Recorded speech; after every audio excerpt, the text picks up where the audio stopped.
అందరికీ నమస్కారం. నేను మీ గోపాల్ అయ్యంగార్. ఈ మధ్య చాలా వరకు అంటే నాకు చిన్నప్పటి నుంచి కూడా అత్యంత ఇష్టమైంది, చాలా చిన్నతనంలో మనకు రేడియో తప్ప ఏం లేదండి. మేము 66లో పుట్టాను నేను. రేడియో అనేది మా అమ్మగారి ప్రాణం. అది ఆ రేడియో పెట్టుకుని అందులో సంగీతాలు ఏవేవో వచ్చేవి. ఏదో సిలోన్ అంట, వివిధ భారతి, హైదరాబాదు, అది ఇదని ఎన్నో ఛానల్స్లో వాళ్ళు రేడియో వింటూ ఉంటారు. రేడియోనే మా జీవితంలో అప్పట్లో చాలా పెద్ద ప్రభావితం. పొద్దున జనరంజని కార్యక్రమాలని, అదని ఇదని, మధ్యాహ్నం కార్మికుల కార్యక్రమాలు, ఈవినింగ్ వివిధ భారతి కార్యక్రమాలు, ఎన్నో సినిమా పాటలు, జోక్స్, కథలు, కథానికలు, నాటికలు ఇవన్నీ జరిగేవి. అందులో అత్యంత గొప్పది శనివారం రాగానే ఉదయం వెంకటేశ్వర సుప్రభాతం అనేది అద్భుతంగా పెట్టేస్తారన్నమాట. ఆ వెంకటేశ్వర సుప్రభాతం రేడియోలో చూసి చదివి అప్పటికప్పుడే మనం నేర్చుకొని ఒక్క పొల్లు లేకుండా తప్పు లేకుండా అమ్మతో కలిసి సుప్రభాతం చదవటంలో ఉన్నంత ఆనందం మరే సంతోషం లేదు. నేను అప్పట్లో నాకు ఇప్పటికి దాదాపు ఒక 30 ఏళ్ల వరకు కూడా నాకు తెలియదు. ఆశ్చర్యం ఏంటంటే సుప్రభాతం అంటే ఒక వెంకటేశ్వర స్వామిది మాత్రమే అనుకున్నాను. కానీ తర్వాత తెలిసింది ఏంటంటే అన్ని దేవతలకు కూడా వాళ్ళకు భక్తులు తమ ఇష్టానుసారంగా సుప్రభాతాలు పెట్టుకుంటారు. ఆ దేవుళ్ళ యొక్క ప్రత్యేకతను కొనియాడుతూ సుప్రభాతాన్ని చదువుతారని చెప్పేసి నాకు తర్వాత తెలిసింది.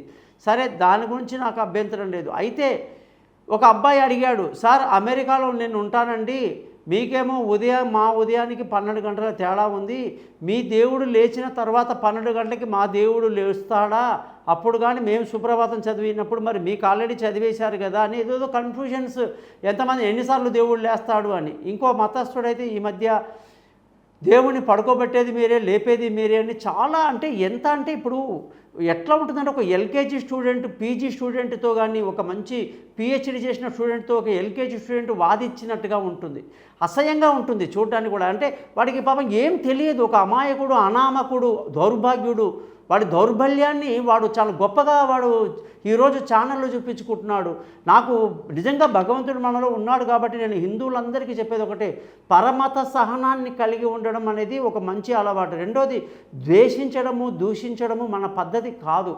అనామకుడు, అజ్ఞానంలో చిన్న పిల్లలు ఇంట్లో ఏదో వాగేస్తూ ఉంటారు కాబట్టి మనం ఆ విధంగా మాట్లాడకూడదు.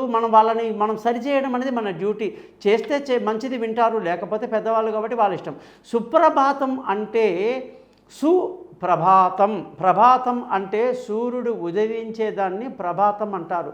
సూర్యోదయం సమయంలో సుప్రభాతం అంటే మంచి రోజుగా, మంచి మార్నింగ్గా, మంచి ఉదయంగా ఈ ఉదయం జరగాలని చెప్పి మనము మన యొక్క సంప్రదాయం ప్రకారంగా కౌసల్యా సుప్రజా రామ పూర్వా సంధ్యా ప్రవర్తతే ఉత్తిష్ట నరసార్ధూలా కర్తవ్యం దైవమాన్నికం ఉత్తిష్ట గోవింద ఉత్తిష్ట గరుడధ్వజా గుత్తిష్ట నరసార్ధూలా కర్తవ్యం దైవమాన్నికం.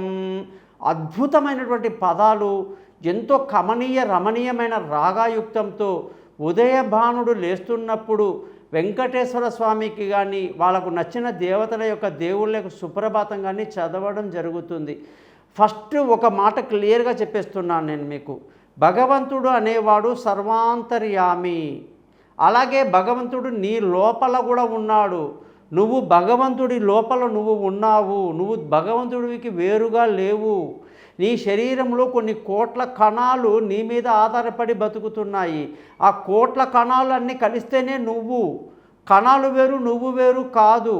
ఈ విశ్వమంతా కూడా అనేక గోళాలు, అనేక గ్రహాలు, అనేక పరిభ్రమలు, అనేకవన్నీ కూడా మన లోపల జరుగుతూ ఉన్నది, మన బయట అదే ఉంది అని చెప్పి అనేక ఋగ్వేదాల్లో చెప్పడం జరిగింది.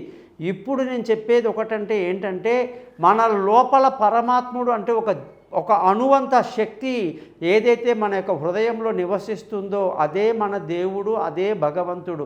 ఒకడు గుడికి వెళ్ళాడండి. గుడికి వెళ్ళి, దేవుడా నేను బాగా పరీక్షలు రాసి పాస్ అవ్వాలని మొక్కుకున్నాడు. వెంటనే అక్కడున్న పూజారి షటారి ఇచ్చాడు, నీళ్ళు ఇచ్చాడు, నాయనా సంతోషంగా ఇదిగో ప్రసాదం తిని వెళ్ళమన్నాడు.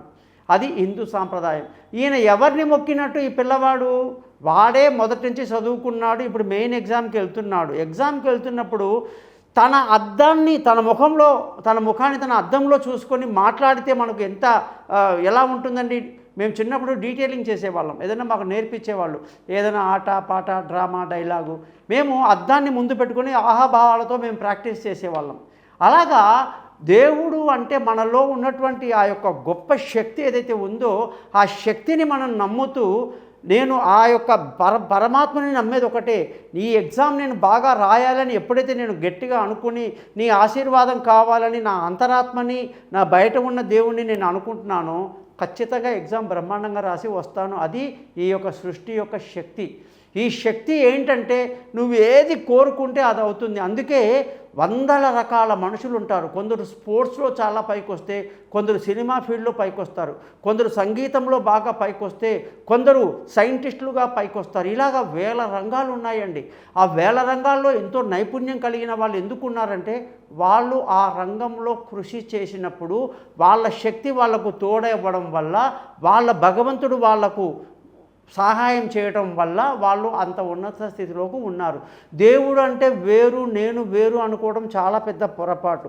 నేను సుప్రభాతం చదివేటప్పుడు ఒకటే అనుకుంటా, భగవంతుడా నా లోపల నువ్వు ఇక్కడ కూర్చున్నావు, నీవు సర్వాంతర్యామివి, నేను ఉదయం లేచాను, ఇవాళ లేచిన తర్వాత నాకు ఎలా ఉంటుంది, అన్ని శుభాలు జరగాలి, మంచి జరగాలి అని కోరుకుంటూ సుప్రభాతం నాకు నేనే చదువుకుంటున్నా, నా లోపల ఉన్న పరమాత్మ కోసం నేను చదువుతున్నా అలా అనుకుంటాం. అలాగే ఇంత పెద్ద సృష్టిని సృష్టించినటువంటి పరమాత్ముడు బయట ఉన్నాడు కాబట్టి అతన్ని కూడా మనసులో పెట్టుకొని ఆ యొక్క ఆత్మలో, అంటే సూర్యుడు అంటే ఆత్మ అన్నమాట, ఆ సూర్యుడి లోపల మనం ఏదైతే ఏ దేవ రూపాన్ని మనం పెట్టుకొని పూజ చేస్తామో ఆ దేవుడే మనకు చివరికంటా కాపాడుతాడు.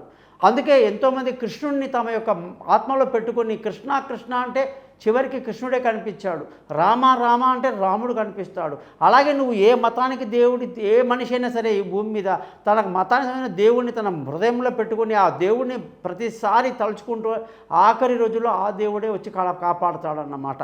కాబట్టి సుప్రభాతం అంటే మనల్ని ఉద్ధరించుకోవటం, మనల్ని లేపుకోవటం, మనలో ఉన్న అంతరాత్మని శుద్ధి చేసుకోవటం, బయట ఉన్నటువంటి మందిరాల్లోకి వెళ్ళటం, ఇంట్లోనే పూజలు పునస్కారాలు చేయటం, ఇంటిని దేవాలయంగా పెట్టుకోవటం. అందుకే మహానుభావులు చెప్పారు, దేహమేరా దేవాలయం, జీవుడే సనాతన దైవం అని. కాబట్టి చాలా మూర్ఖంగా పనికిరాని మాటలు ఇతర మతస్థుల గురించి వెళ్ళటం, వాళ్ళ విషయాల్లో మాట్లాడడం. ఎందుకంటే మీకు ఒక్క రూపాయి తెలివి లేదు, మీకు ఒక్క రూపాయి అర్థం కాదు.